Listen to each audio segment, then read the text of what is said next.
time is now 8 o'clock.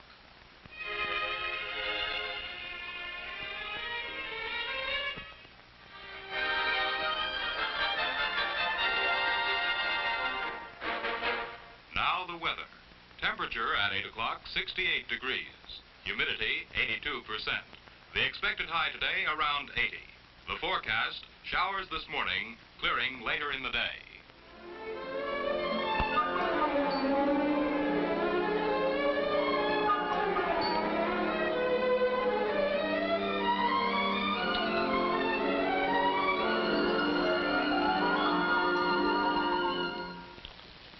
That's radio for you, close to every member of the family. We awaken to it in the morning, we set our clocks by it, we dress according to the weather reports. We listen to radio for news, for entertainment. It keeps us informed every minute of every day. Most of us depend upon radio more than we know. I know because radio has been my life. My name is Harold Fellows. I'm president of the National Association of Broadcasters. You know, it seems to me the role of radio is underscored by a recent survey which shows that most people in an emergency would turn first to radio to learn the facts. Radio has reached this present place of importance in our lives in a comparatively short span of years. It burst upon the national scene in 1920 with an impact that is being felt more year by year. Radio provided a thread that has drawn the country together. The city dweller and the farmer came to know each other better. News and special events broadcasts have given a sense of participation in the great events of the time. With the speed of light, a handful of Crystal Set owners learned that Warren G. Harding had been elected president over James Cox, and an exciting new era in communications began. 4 years later, radio gave the American people a glimpse of a presidential convention with a realism they'd never had before. Cold print could never begin to describe a scene like this. Alabama cast 24 votes to Underwood. 1928, Smith versus Hoover. Radio continued to develop a splendid tradition of public service, bringing the candidates directly to the voters. People came to recognize the voice of Herbert Hoover, college-trained engineer. Material and physical strength, and the world should know that if we are to have peace. And the voice of L. Smith from the sidewalks of New York. And I deny it emphatically, and I state from this platform. Now it's 1933. In this time of despair, radio transmitted a new, encouraging voice. I assert my firm belief that the only thing we have to fear is fear itself.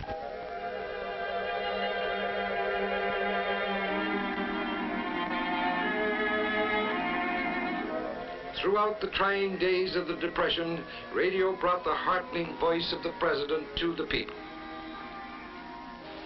Fear is vanishing, and confidence is growing on every side. Out of radio came the National Fireside Chat. Radio gathered one of the largest audiences in history when Edward VIII abdicated. Without the help and support of the women I love. Radio brought people closer to great and sometimes tragic events. Radio reporter Herb Morrison was describing the graceful arrival of the Zeppelin Hindenburg at Lakehurst, New Jersey, when suddenly... Get it started, get it started. It's right, and it's crashing. It's crashing terrible. Oh, my, get out of the way, please. It's running, bursting it. 4 years later, radio reporter John Daly made this shocking announcement. We interrupt this program to bring you a special news bulletin. The Japanese have attacked Pearl Harbor, Hawaii by air. President Roosevelt has just announced.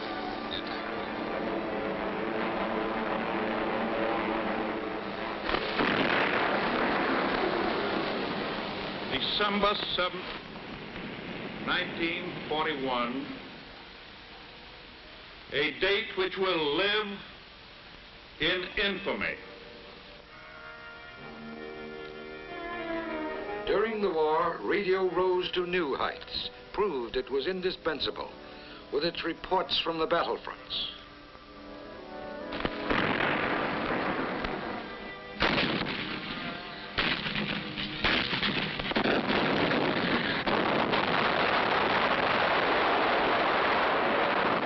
It demonstrated, too, not only how big its scope, but also how big its heart.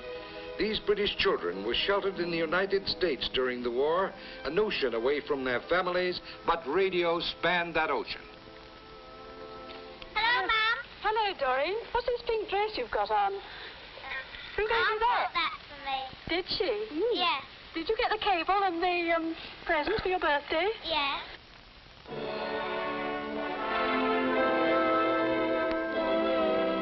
After World War II came Cold War. The free countries looked to the United States for leadership, and it became more vital for the American people to be informed of happenings all over the world. Radio responded to the challenge by increasing its news coverage.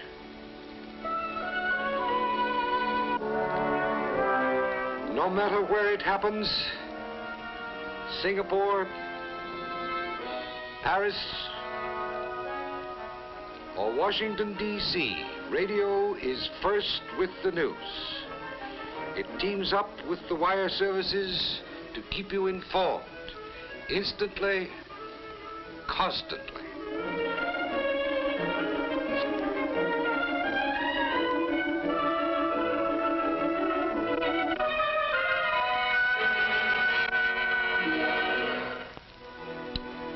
And with the election of Dwight D. Eisenhower, a new dimension was added to radio's record of public service. President Eisenhower was the first to permit his news conferences to be broadcast. Thus, radio became vital to America. It has tuned us into the world and national news. As it grew, it became the very heartbeat of the community. And today, for hundreds of communities, the local radio station is the only source of immediate news. In recent years, the number of radio stations has more than doubled. Radio's voice reaches everywhere throughout the land, into almost every car, into almost every room where people live and work. One of radio's functions is to act as sentinel, to warn the country in event of air attack. Your local station is part of the warning system called CONELRAT. Here's how it works. If there's an attack, your station will remind you to tune in the CONELRAT frequencies 640 and 1240. On those frequencies, authorities will broadcast instructions as to what to do.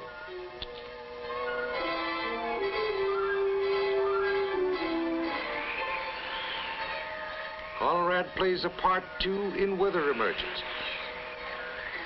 It alerts the people when a storm is approaching, a blizzard, hurricane, or tornado. Warning, a tornado is headed this way. The Weather Bureau has announced a tornado has been sighted 20 miles outside of Lakeville. It may strike this city at about 6:30 p.m. When disaster strikes, your local radio station stands ready to help you. Recently, radio reporters in mobile units risked their lives in Dallas, in Kansas, in Missouri, going out into the raging storm.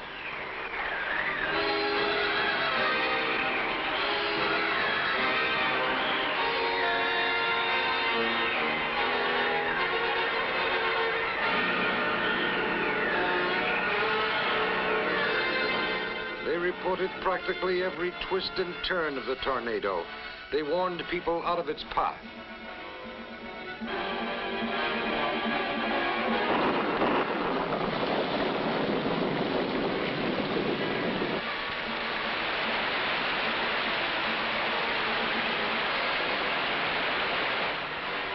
During the floods of California, Oregon, and Connecticut, radio stations turned over their facilities for search and rescue work.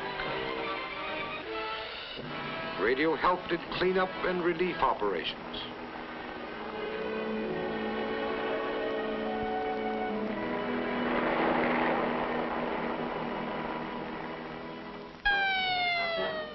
Fire downtown. Radio is on hand with its mobile unit.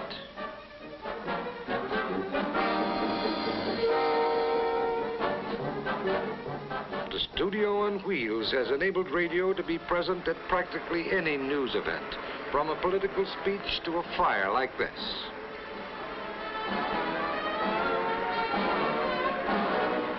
The radio reporter broadcasts right from the scene, giving his listeners an on-the-spot account of the fire, the fight to keep it from spreading, the injuries, the damage. When the fire is under control, a first-hand report from the chief.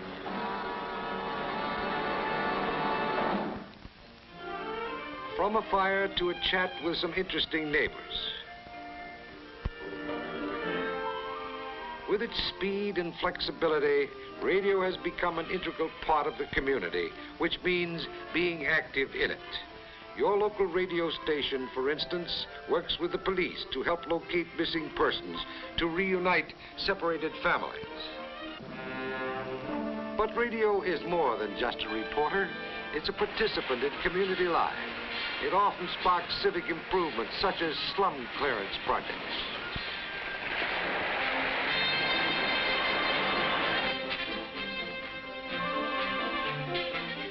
In Washington, D.C., radio recently led a drive to clean up the Potomac. A Cleveland, Ohio station initiated a plan to relieve midtown traffic congestion. In New Haven, Connecticut, a local station was responsible for getting a ramshackle school rebuilt. In many communities, radio points the way. We all know the importance of education. And so, even at the expense of a tax increase, we owe it to ourselves and our children to build a new school in the Latham section. Fight against cancer, Red Cross drive, somebody dying and a rare blood is needed, radio to the rescue. This is an urgent appeal for type AB negative blood. We've come to take for granted countless other services performed by radio, like broadcasting traffic bulletins. But we'd be lost without them. Reporters in helicopters get a bird's eye view of traffic conditions and relay them to the crawling motorist.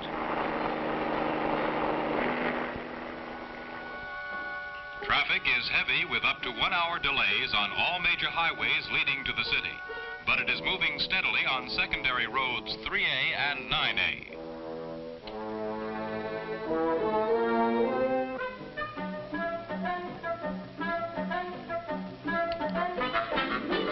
Out of the tangle, into the clear. Radio also acts as your community bulletin board. This is your KNAB Community Bulletin Board. The Madison Junior High monthly PTA meeting is scheduled for 7:30 tomorrow night. On Saturday, the Lions Club holds its annual picnic at 7 Mile Run. Saturday night, a social at the First Methodist Church on Elm Street. And here's an item worth noting, the annual Fireman's Fair. It begins tonight and runs through Sunday. It's being held in the empty lot just across from the old firehouse. Fire Chief Wilkins announces a number of valuable prizes, including a new car, to holders of the lucky numbers, a chance for fun, and a chance to help a good cause. Radio helps Mother by advertising the best buys in town. Today's Best Buy at the Carnet Food Market. Tender chuck roast at 33 cents a pound. At Allen's Shoe Emporium, a gigantic sale on children's shoes. And here's one more special for today. Radio helps her shop thriftily by keeping her informed of sales. All through the day and every day, your radio is ready to serve you. Wherever you travel, radio is doing its job. It's everywhere. On the farm, in the office, in the barber shop.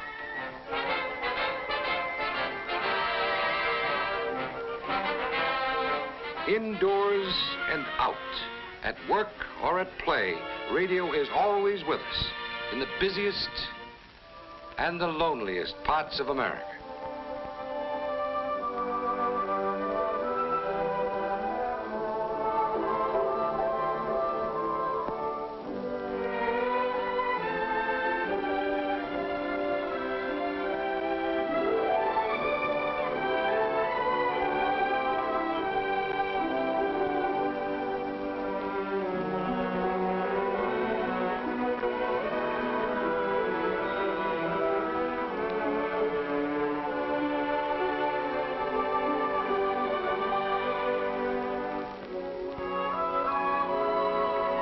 That's the story of radio service. Service to the family, to the community, to the whole country.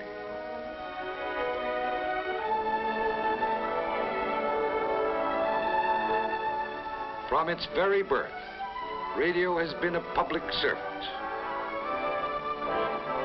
It will continue its dedicated service throughout the years to come.